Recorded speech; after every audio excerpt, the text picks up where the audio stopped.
Listen to me very closely. You keep saying you ain't on the next level because of the economy. You keep saying you ain't on the next level because of racism. You keep saying you ain't on the next level because it ain't the season. You keep saying you ain't on the next level because they don't love you. You keep saying you ain't on the next level because the opportunity ain't there. The truth of the matter is that you ain't there because you ain't there.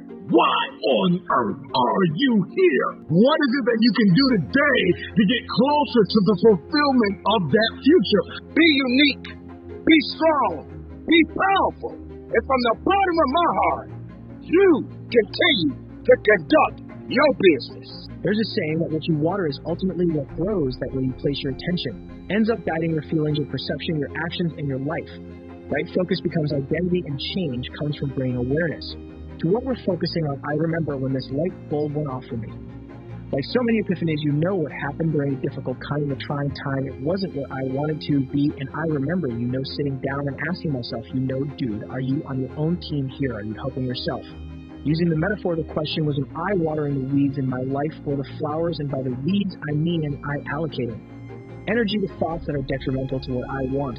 I could have fixed this years ago, but I didn't know it was a problem. But that's why it's important to do professional development. I spent money to get this after I got my PhD. And there's some of you, you know what you want. You know what you want. But you are not personally willing to do the work it takes to get it. What you're trying to do is do what you've done on this level and get the next level. You're trying to do exactly what you're doing on this level. You're like, I'm getting up every day. I'm putting in 2.5. I'm putting in 3, and I'm not getting the opportunity. The opportunity might require 3.5. To get closer to the manifestation of the future. What are you doing today?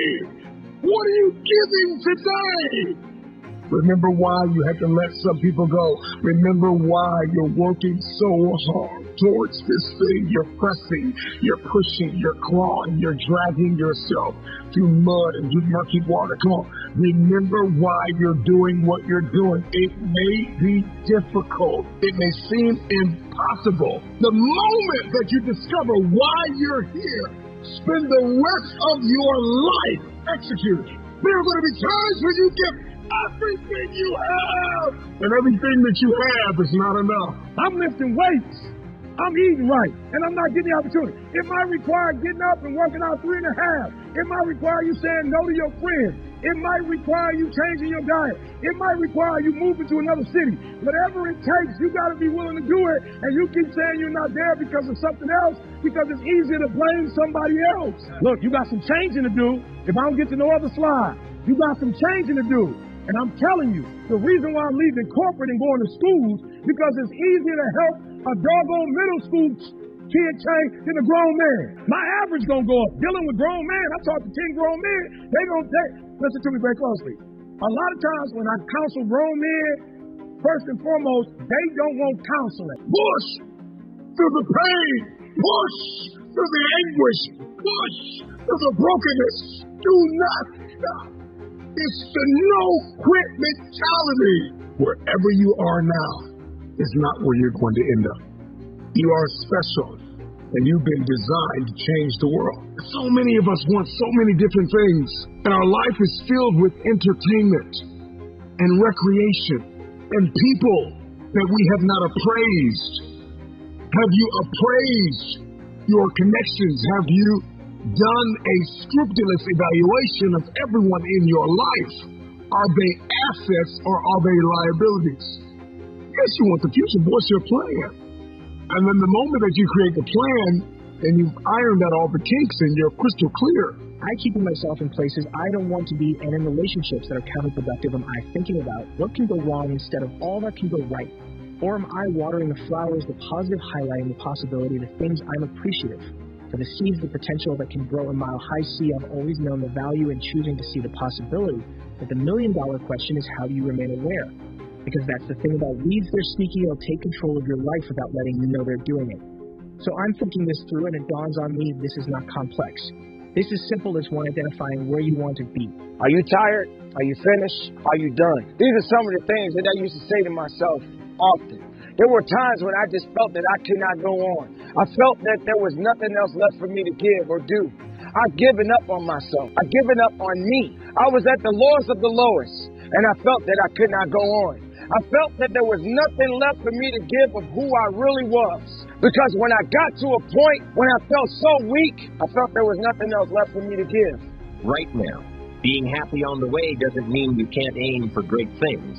After all, look at everything Franklin accomplished in his lifetime. It means that big achievements come one small advantage at a time. It means that you've got to enjoy the journey. It means that you must enjoy and take pride in your little accomplishments. It means enjoying who you are becoming in pursuit of your eager desire.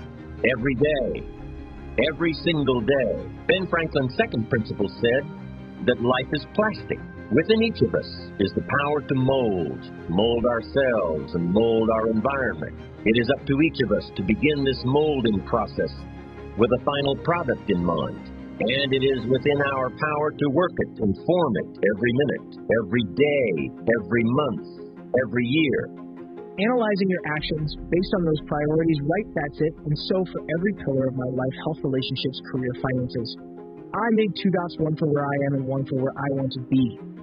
Everything in the middle is life, the ups, the downs, the joys, the sorrow. Everything in between is the path, the line. It's simple, you start on point A, knowing that you can always get to point B. That what you want exists, it's there, it's available, and your attention, all of your energy, should be allocated to the thoughts that reinforce the truth. That's your path, that's what you believe, that's what's important, what's going to happen, anything beyond or outside that line. But then something happened. Something woke me up. Something made me realize that I had work to do. 9 years ago, to this day, I buried my mother. This amazing, incredible woman told me a long time ago, son, no matter what you do, make a difference in the world. Don't try to change it, but make a difference. And even during the course of making a difference, even up to the age that I am today, I find myself being drained, being tired. I find myself trying to be a good man, a good husband. By using your mind and your abilities and your attitude to work a little each day on molding your life, you'll soon see how magnificent your power is to gain those small advantages each day. The little steps it takes to build up to success. Principle number 3, success is a pleasure. Success is a pleasure. If what you are doing today isn't satisfying, gratifying, guess what? You're really not successful. If you are not fulfilled with what you are doing today, you cannot possibly be successful. It doesn't matter how many worldly possessions you may have, how many cars, how many toys, how much money.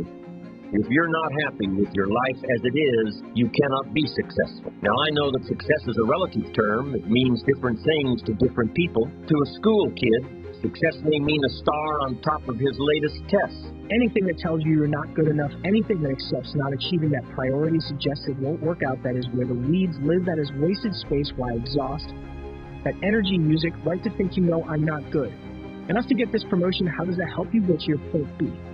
It doesn't eliminate that thought right, point B always exists, just that notion pushes a lot of things to the side. You have to be good enough, you just need improvement. Maybe it's enhanced skills, maybe it's more effort, maybe it's changed approach. But tackling these things will water the flowers. It moves you along the path, and progress is happiness. For me, health is a big thing I run all the time, but I'd like to be more fit. I'd like to eat healthier. There's room for improvement.